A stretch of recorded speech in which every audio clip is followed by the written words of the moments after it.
A millionaire walks alone to his luxury car when he is confronted by a desperate robber demanding his keys and wallet.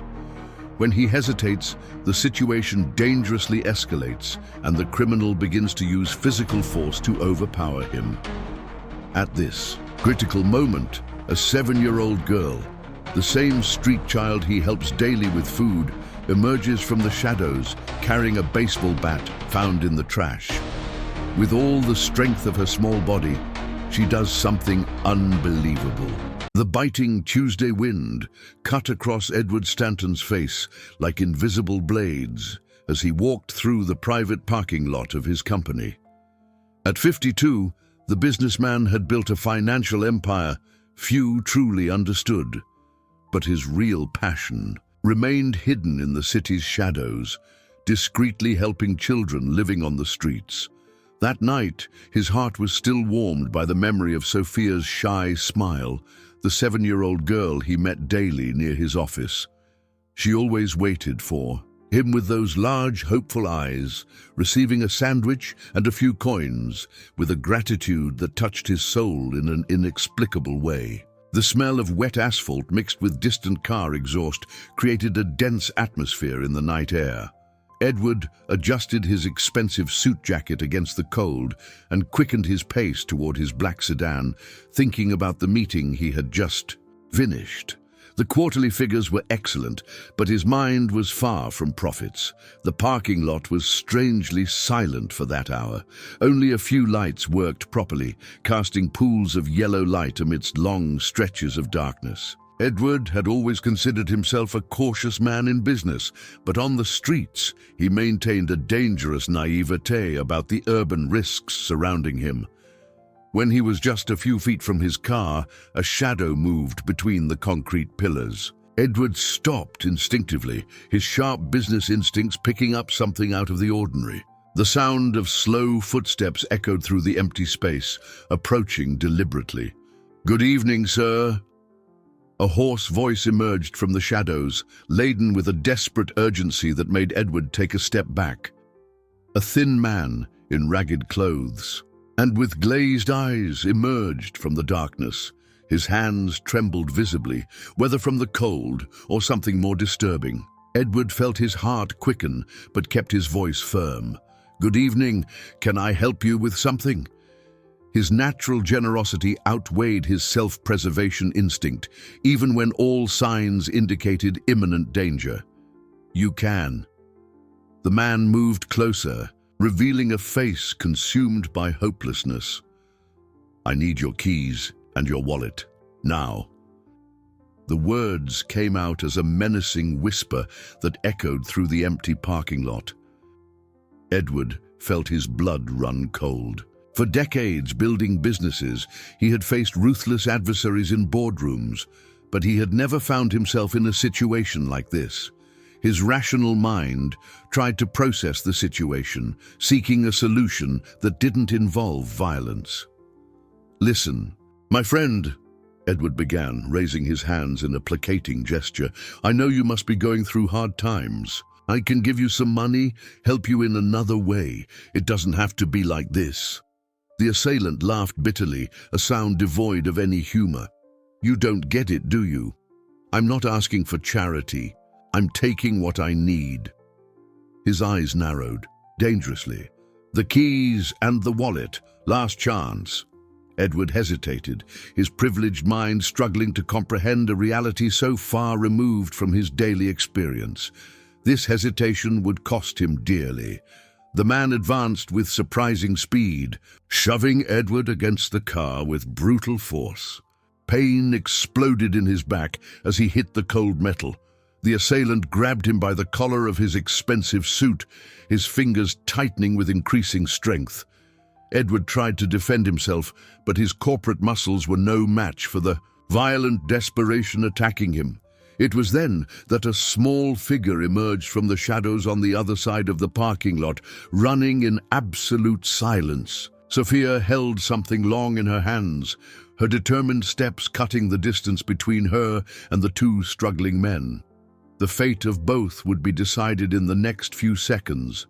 The discarded baseball bat vibrated in the night air before, hitting the assailant's back with a dull thud that echoed through the parking lot.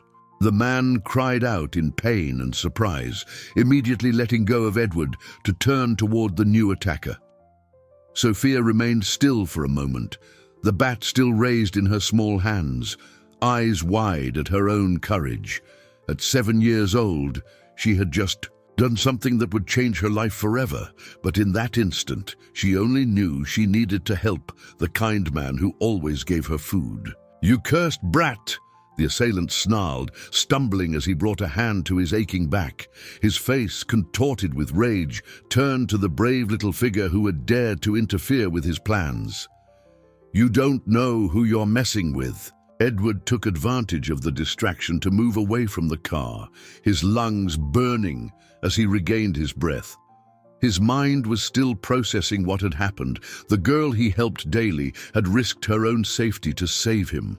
Gratitude and terror mixed overwhelmingly in his chest. "Sophia, run!" Edward cried, his voice hoarse. But the girl didn't move, holding the bat up like a small warrior defending her territory. Her ragged clothes fluttered in the cold wind, but her eyes gleamed with a determination that defied her tender age. The assailant took a step toward Sophia, but Edward interposed himself quickly. "Leave her alone. I'll give you what you want. But let the girl go." His hands frantically searched for his phone in his pocket, trembling fingers fumbling to dial 911.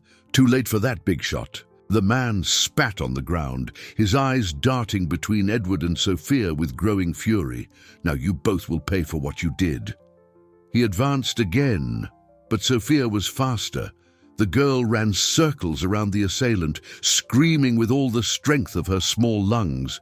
"Help! Help! Somebody help!" Her voice echoed off the building walls, carrying a desperation that cut through the cold night like a deafening alarm. Edward finally managed to complete the call, his words tumbling out to the emergency operator. "Stanton Investments Parking, Lot 847 Oakwood Avenue. A robbery in progress. There's a child involved." The distant sound of sirens began to approach, making the assailant stop and look around with increasing nervousness. Sophia continued running, keeping a safe distance but refusing to abandon Edward completely. Her small heart pounded so hard she could hear it in her ears. "This isn't over," the man yelled, pointing a threatening finger at Sophia before running toward the parking lot exit. "I know who you are, kid. I'll find you." The menacing words hung in the cold air as he disappeared into the street's shadows. Edward ran to Sophia, kneeling before her, his heart still pounding. The girl let the bat drop to the ground, her small arms trembling with adrenaline. "Are you okay?" Edward asked, his hands gently checking if she was hurt. Sophia's eyes welled, with tears, not from pain, but from the weight of what had just happened. "I was scared, but I couldn't let him hurt you, sir," she whispered, her small voice carrying a wisdom that shouldn't exist in a child so young. "You're always kind to me." The sirens grew louder, blue and red lights beginning to illuminate the parking lot walls. Edward hugged Sophia gently, feeling the weight of the moment settling on his shoulders. He didn't know it yet, but that embrace would seal a destiny that would bind them forever. The police were arriving, but the true consequences of that night were only beginning to unfold. 3 days after the incident in the parking lot, Edward couldn't get Sophia out of his mind. The image of the brave girl wielding the baseball bat returned constantly, mixed with the echo of the assailant's threats. He had spent sleepless nights, tossing and turning in his luxurious penthouse, wondering where Sophia was sleeping. On Thursday morning, Edward left his office early, determined to find her. He walked the streets around the company, his heart clenching at every empty corner. He finally located her, sitting on the steps of an abandoned church, carefully arranging a few items in a torn plastic bag. "Sophia!" Edward called, quickening his pace. The girl looked up and a shy smile lit up her grimy face when she recognized him. She stood up quickly, smoothing down her ragged dress as if preparing for a special occasion. "Hi, Mr. Stanton." she said softly, her large eyes shining with a genuine joy that contrasted with the simplicity of her situation. "I thought I wouldn't see you anymore after what happened." Edward knelt before her, feeling a lump in his throat. "Sophia, I came to thank you for what you did. You saved my life." He took a thick envelope from his pocket. "I want to give you this. It's enough money for you to be well for a long time, maybe find a family to take care of you." Sophia looked at the envelope with curiosity but didn't reach for it. Her small fingers nervously fidgeted with the strap of the bag as she processed the man's words. "Mr. Stanton," she began with that peculiar seriousness of children who had grown up too fast. "My grandma always said good people should help each other. I didn't do anything expecting to get something." The response hit Edward like a punch to the gut. In his business world, every favor had a price, every kindness expected reciprocation. The purity of that refusal left him completely disarmed. "But Sophia, you need help. Where do you sleep? What do you eat when I'm not here?" Real concern tinged his voice, revealing a vulnerability he rarely showed anyone. The girl shrugged, a gesture that tried to seem carefree but carried the weight of someone who had learned to survive alone. "I manage. There are some safe places to sleep, and sometimes people give me food." She paused, biting her lower lip. "My grandma said God always takes care of the little ones."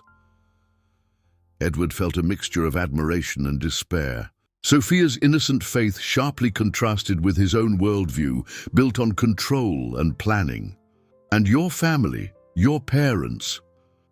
Sophia's eyes clouded for a moment. "I don't have any known family. Grandma died last year and I've been living on the street since then." She spoke with the naturalness of someone who had already accepted her reality, but Edward perceived the hidden pain behind the apparent resignation. "Sophia, at least let me help you find a safe place to live." "After what happened?" Edward hesitated, not wanting to scare her, but worried about the threats that had been made.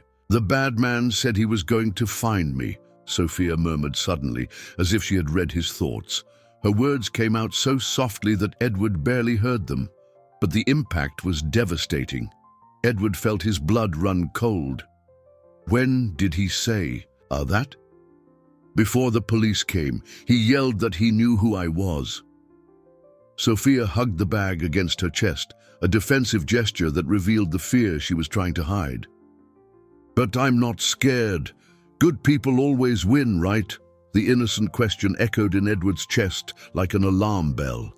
At that moment he realized that the real battle was just beginning, and that his wealth might not be enough to protect the brave girl who had saved his life. The danger was closer than either of them imagined. A week had passed since the conversation at the abandoned church, and Edward couldn't concentrate on his business meetings. Every financial report seemed irrelevant compared to the constant worry he carried in his chest. Sophia had refused his direct help, but he couldn't simply ignore the danger hanging over her. That Friday morning, Edward decided to leave early again to look for her. He found Sophia near the downtown market, sitting alone on a park bench, watching from afar the other street kids who used to be her friends. Silent tears streamed down her grimy face, and her hunched posture revealed a defeat he had never seen in her before. "Sophia, what happened?" Edward sat beside her, noticing how she nervously looked around before answering. "Nobody wants to talk to me anymore," she whispered, her voice laden with deep sadness. "Leo, who always shared food with me, said he can't see me anymore. Mrs. Rodriguez from the bakery, who sometimes gave me old bread, now sends me away when I get close." Edward felt a cold rage consume his chest.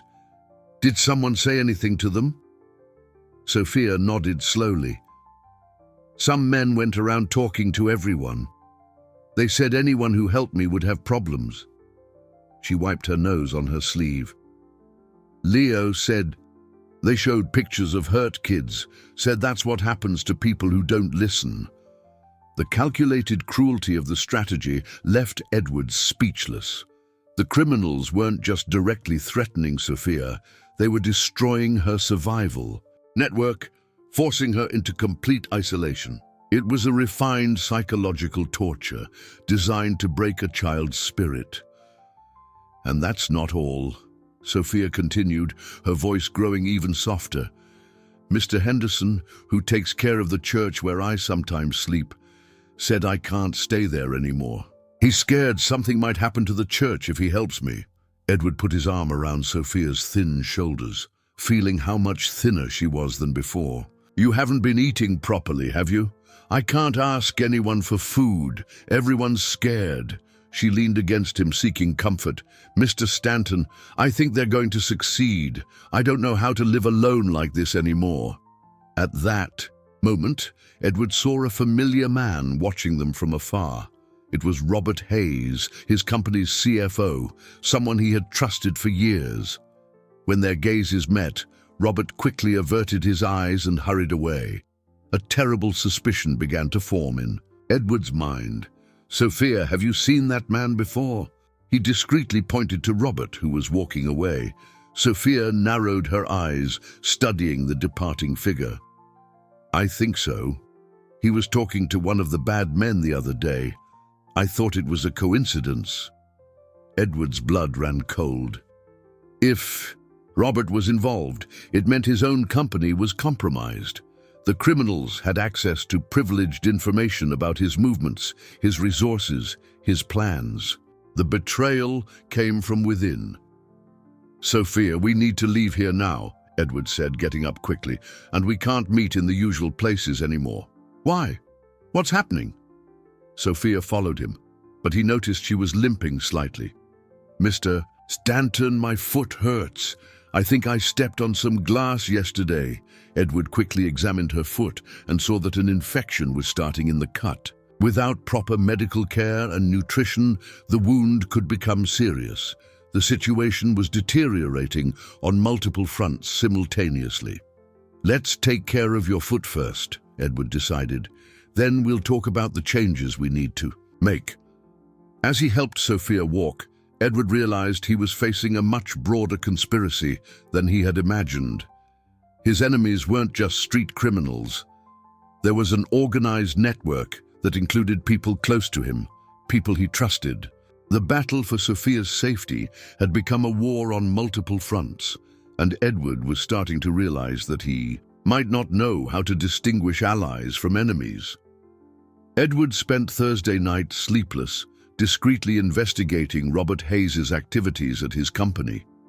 What he discovered profoundly disturbed him. Robert wasn't just a corrupt employee, passing information. He was involved in a much larger and more dangerous operation. On Friday morning, Edward hired a private investigator, Carl Jensen, a former police officer with a solid reputation for delicate cases. Carl examined the evidence Edward had collected with an increasingly grave expression. Mr. Stanton, what you've discovered is just the tip of the iceberg, Carl explained, spreading photographs and documents across the table. This Robert Hayes doesn't work alone. He's part of a network that controls specific territories in the city through intimidation and violence. Edward studied the images with growing horror. Are you saying the assailant that night wasn't just a common criminal? Exactly. He works for an organization that has very specific rules about interference in their business. Carl pointed to a map marked with different colors. They control drug distribution points, child labor exploitation, forced begging. When your little friend interfered in that robbery, she didn't just save your life. She challenged an established criminal structure. The revelation hit Edward like a punch to the gut. Sophia had no idea what she was doing. She's just a child trying to survive. To them it doesn't matter, Carl replied gravely. In this organization's mindset, any challenge to their authority must be publicly punished. It serves as an example for others who might think of interfering. Edward stood up and walked to the window, observing the city he thought he knew. How did Robert get involved in this? He'd been deep in gambling debt for years. This organization offers jobs to people in desperate situations. Robert probably started by passing simple information in exchange for debt forgiveness, but now he's completely involved. Carl paused. And there are more people in your company, Mr. Stanton. Edward turned sharply. Who? I'm still investigating, but at least 3 employees have ties to this network. Your personal security, your schedules, your financial resources. They know everything. The magnitude of the betrayal left Edward temporarily speechless. People he had trusted for years were not only spying on his activities, but actively contributing to putting Sophia in danger. There's more, Mr. Stanton, Carl continued reluctantly. They know about your generosity with street children. It's not just Sophia who's at risk. Any child you help could become a target. Edward felt his legs weaken. His attempt to do good in the world had become a death sentence for the city's most vulnerable children. What do they want from me? Initially, they wanted you to stop helping Sophia and distance yourself completely. But now that you've become more deeply involved, they see you as a threat that needs to be neutralized. Carl gathered the documents. Mr. Stanton, these people don't make empty threats. They have resources, organization, and an absolute lack of scruples. Edward sat down heavily, the weight of the responsibility crushing his shoulders. Sophia is out there alone now, with no one to help her, while these criminals plan their next move. Actually, sir, I have some troubling news about that too, Carl said hesitantly.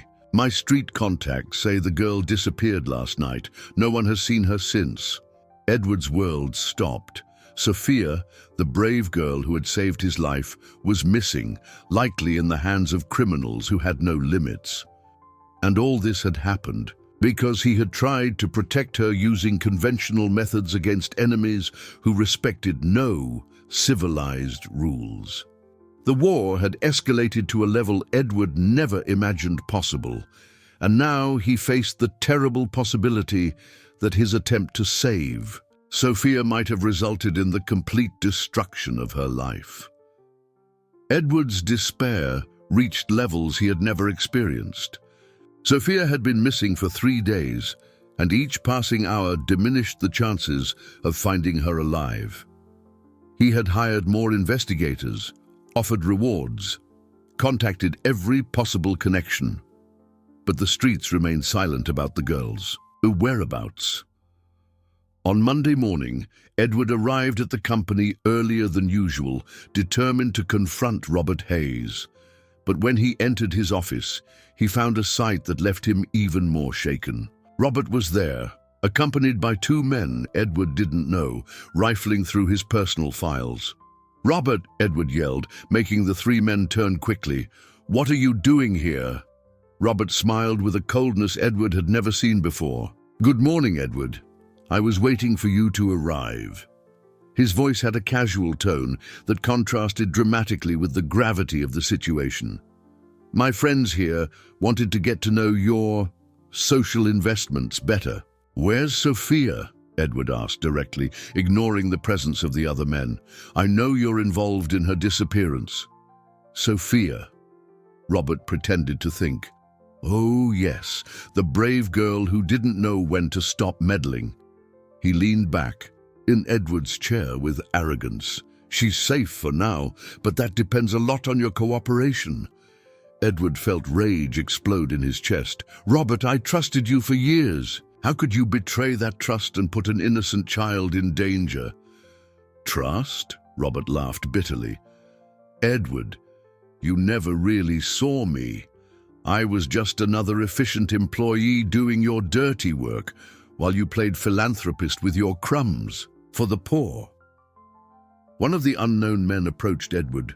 He was tall, with visible scars on his face and eyes that showed no emotion. "Mr. Stanton, my name is Marcus. I represent certain people interested in your situation."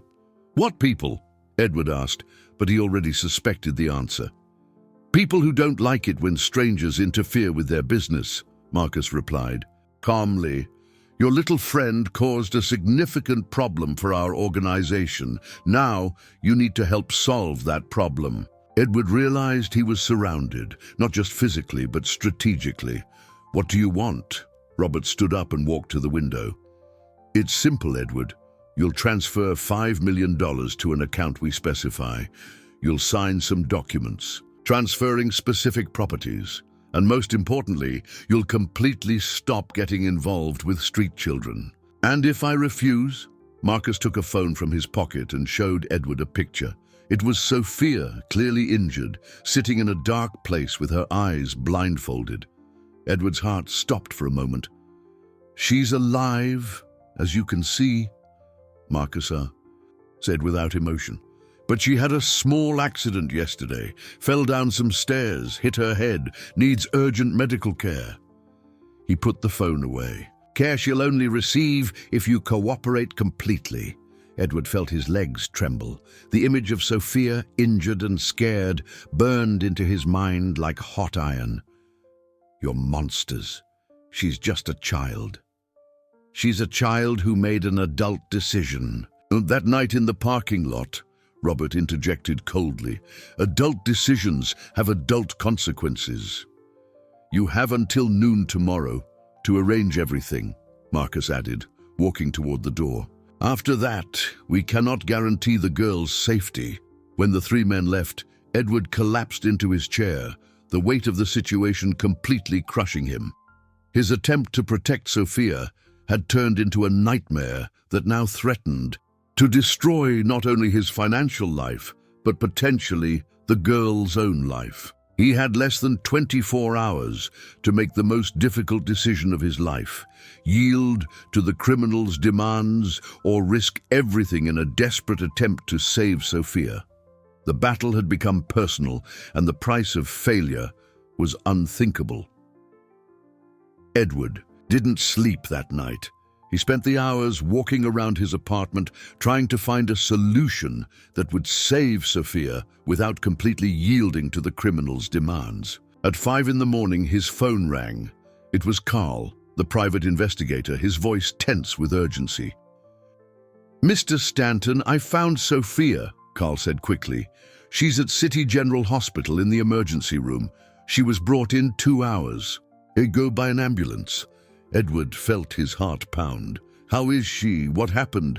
"Officially, it was a traffic accident. She was crossing a busy street when she was hit by a car that didn't stop to render aid."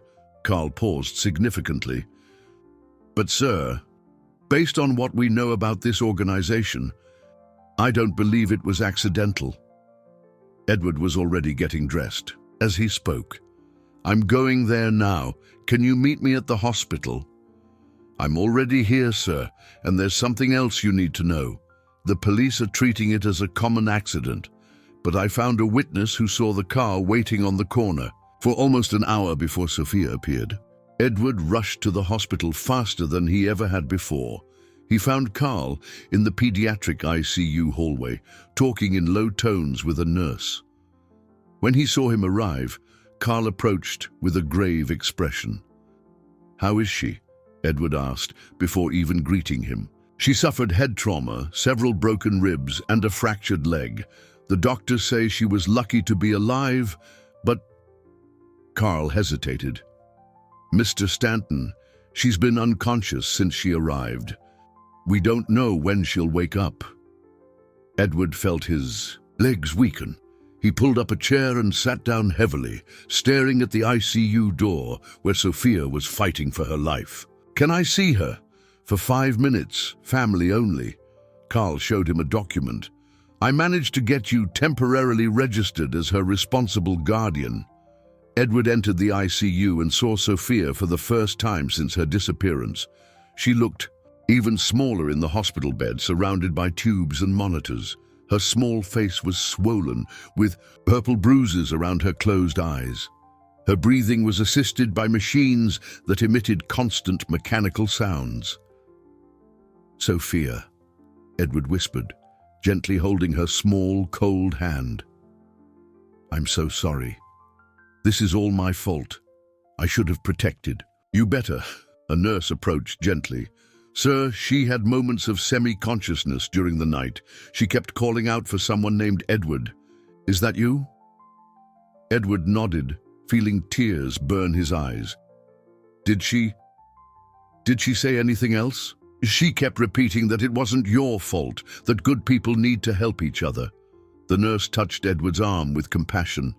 Even injured like this, she was worried about someone else. She's a very special girl. When Edward left the ICU, he found Carl waiting with more disturbing information. Sir, I got the security camera footage from the area. The car that hit Sophia was definitely waiting for her.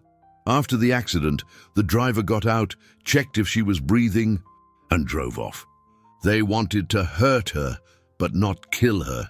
Edward understood with horror. It was a message. They're showing they can do anything to her. Exactly, and there's more. Robert Hayes was seen leaving the hospital an hour ago. He came to personally check on the progress. Edward felt a cold, calculated rage consume his chest. This rage was different from anything he had felt before. Not explosive, but icy and determined. Carl, I need information on everyone involved in this organization. Names, addresses, weaknesses, everything. Mr. Stanton, what are you planning? Edward looked through the window at the ICU, where Sophia fought for her life, surrounded by machines. They want to play a game without rules? Then we'll play without rules, but this time, I make the rules. The transformation was complete. Edward was no longer the cautious businessman trying to solve problems through appropriate channels. Sophia had become his daughter in every way that mattered, and he would do anything to protect her and avenge what they had done to her. Edward spent 3 days meticulously planning his response. He used all his company resources to investigate. The criminal organization hired discreet security personnel and, most importantly, discovered exactly where Robert and his associates met. It was time to end this definitively. On Thursday night, Edward was in the same parking lot where it all began 3 weeks earlier. But this time, he was not alone and defenseless. Carl and a small team of security personnel were strategically positioned around the location. Edward had used his influence to ensure the police were on standby, waiting for the right moment to act. Robert appeared promptly at 9 o'clock, accompanied by Marcus and 2 other men. They walked confidently toward the agreed-upon location, clearly expecting to find Edward ready to surrender to their demands. "Edward," Robert called, his voice echoing through the empty parking lot. "I hoped you would have learned your lesson after what happened to your little friend." Edward stepped out of the shadows, but his posture was completely different from that night 3 weeks ago. There was no hesitation or fear in his movements. "I've learned many lessons, Robert. The main one is that people like you only understand one language." Marcus stepped forward, threateningly. "Where's our money? The transfers we asked for." "The money is safe," Edward replied calmly, "in accounts that federal authorities are monitoring right now, along with complete evidence of money laundering, extortion, and attempted murder." Robert's confident expression changed instantly. "What are you talking about?" Edward took a recorder from his pocket. "All the conversations I recorded over the past few days, including our meeting in my office where you admitted to intentionally hurting Sophia." "You can't prove anything," Marcus snarled, taking a threatening step toward Edward. It was then that powerful lights flashed on around the parking lot, revealing at least 10 police officers strategically positioned. A megaphone's voice echoed through the space. "Police! Everyone on the ground! Hands on your head!" Robert tried to run, but was immobilized immediately. Marcus pulled a gun, but before he could use it, he was tackled by 2 officers. The other 2 men surrendered without resistance, realizing they were completely surrounded. "How did you manage all this?" Robert yelled as he was handcuffed. Edward approached him, his voice icy. "You underestimated what a man is capable of when someone he loves is hurt. I used every contact, every favor people owed me, every resource. of my company." He paused. "And I discovered you made a fatal mistake." "What mistake?" "You hurt Sophia in the middle of the street, in front of security cameras, and left witnesses. Federal authorities had been investigating your organization for months, but didn't have enough evidence." Edward smiled coldly. "I just handed them the complete case, and Sophia was the key piece of evidence." At that moment, Edward heard a sound that made his heart stop. Slow applause coming from the parking lot entrance. He turned and saw Sophia walking slowly toward him, leaning on crutches, but with that brave smile he had learned to love. "Sophia!" Edward ran to her, bending down to hug her gently. "How did you get out of the hospital?" "The doctors said I could leave today," she said, her voice still weak but determined. "And I wanted to be here when the bad men were arrested." She looked at Robert being put into the police car. "Good people always win in the end, right?" Edward hugged her tighter, feeling tears of relief streaming down his face. "Always, Sophia. Always." The parking lot where they had almost lost their lives was now the scene of their final victory.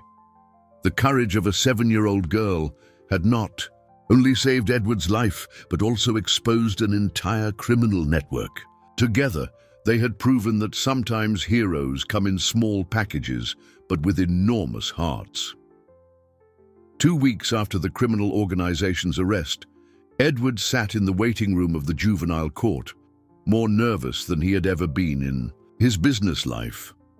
Sophia was beside him, swinging her short legs as she waited, her crutches leaning against the chair next to her. She wore a new, light blue dress with small flowers, and her hair was clean and neatly combed. "Mr. Stanton, what if they say you can't adopt me?" Sophia asked softly, her voice carrying a vulnerability she rarely showed. Edward held her small hand gently. "Sophia, no matter what happens today, you'll always have a place in my life. But I'm sure everything will work out." He smiled at her. "Good people help each other, remember? And there are many good helping us now." Social worker Maria Thompson, the same one who had been frustratingly bureaucratic weeks earlier, was now actively working to facilitate the process. Sophia's exceptional situation and Edward's obvious dedication had touched even the most skeptical. "Employees of the system, Mr. Stanton," Maria called, approaching with a folder in her hands and a genuine smile on her face. "The judge is ready to see you both." In Judge Henry Miller's chambers, Edward felt his entire life being scrutinized. The magistrate, a 60-year-old man with kind but penetrating eyes, studied all the documents carefully before speaking. "Mr. Stanton, this is quite an unusual case," the judge began. "A child who saved an adult's life, who then became her protector against dangerous criminals." He looked at Sophia with affection. "Sophia, do you understand what it means to be adopted?" Sophia nodded seriously. "It means Mr. Stanton will be my real dad and I'll have a family." She hesitated. "And it means I won't sleep on the street or go hungry anymore." "And do you want that?" the judge asked gently. Sophia's eyes welled with tears of happiness. "I really do. Mr. Stanton has always been good to me, even when I was just a street kid nobody cared about." She looked at Edward with adoration. "He saved me too." The judge smiled and signed the final documents.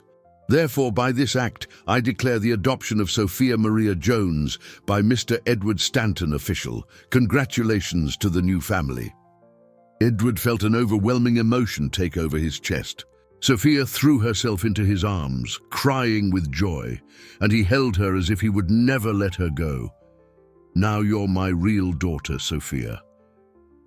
And you're my real dad," she whispered in his ear. In the days that followed, Edward dedicated himself completely to helping Sophia adapt to her new life.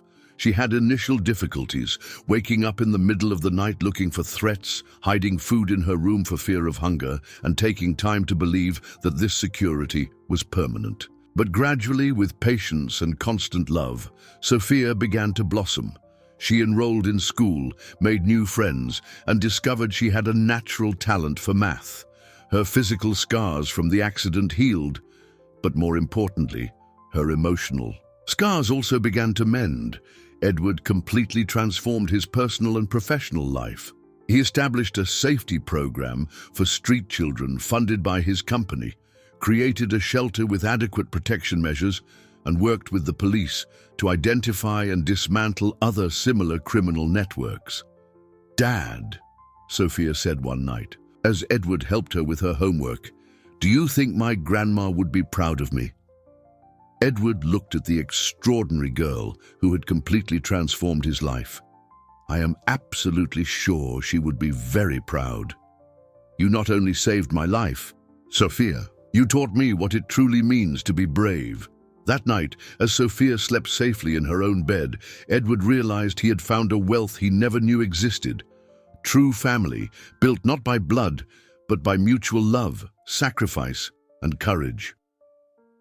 5 weeks after that cold Tuesday night that changed their lives forever, Edward and Sophia returned to the company parking lot.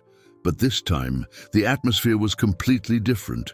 The area had been transformed with modern LED lighting, state-of-the-art security cameras, and a direct communication system with the police, all personally funded by Edward.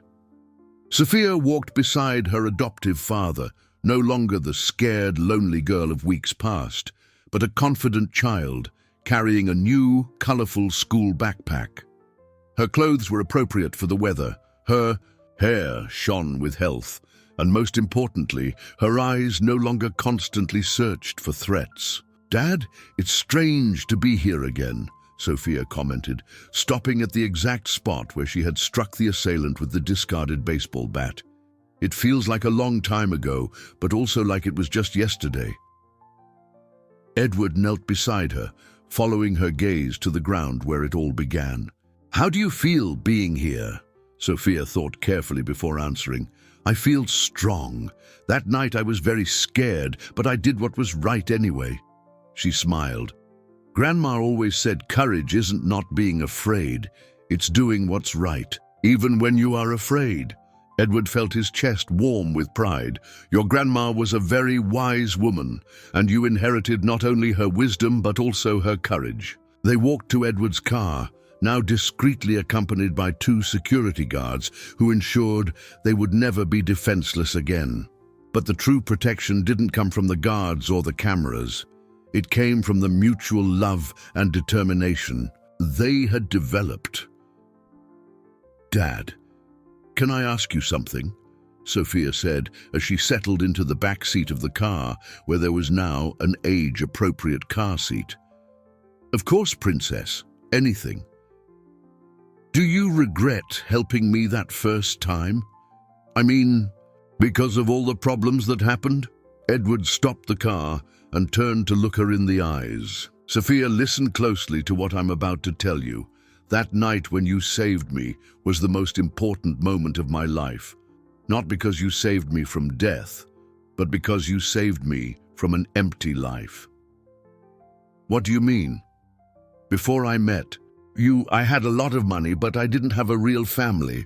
I had a big company, but I didn't have a real purpose." Edward smiled. "You taught me that true wealth isn't in bank accounts or properties, it's in having someone to love and protect." Sophia leaned forward and hugged Edward around the neck. "I love you, Dad. I love you too, my brave daughter." As they drove home, Edward thought about how their lives had been completely transformed.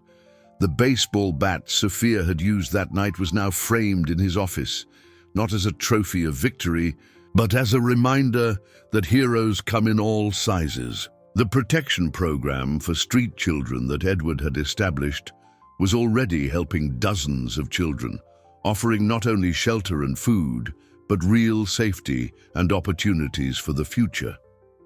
Sophia often visited the center, sharing her story and inspiring other children to believe that their lives could change. "Dad," Sophia said when they arrived home, "tomorrow at school I'm presenting that project on heroes. Can I talk about you?" Edward chuckled. Sophia, the hero of this story is you. You saved my life, faced dangerous criminals, and taught me what it means to be truly brave. Then we can be heroes together, Sophia decided, running into the house, where a warm dinner, a safe home, and a future full of possibilities awaited her.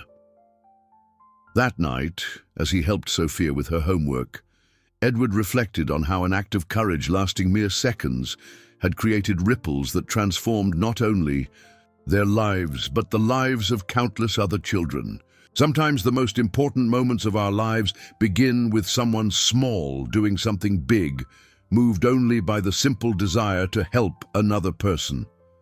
Sophia had proven that age doesn't determine courage, that size doesn't limit impact, and that sometimes saving someone means also being saved.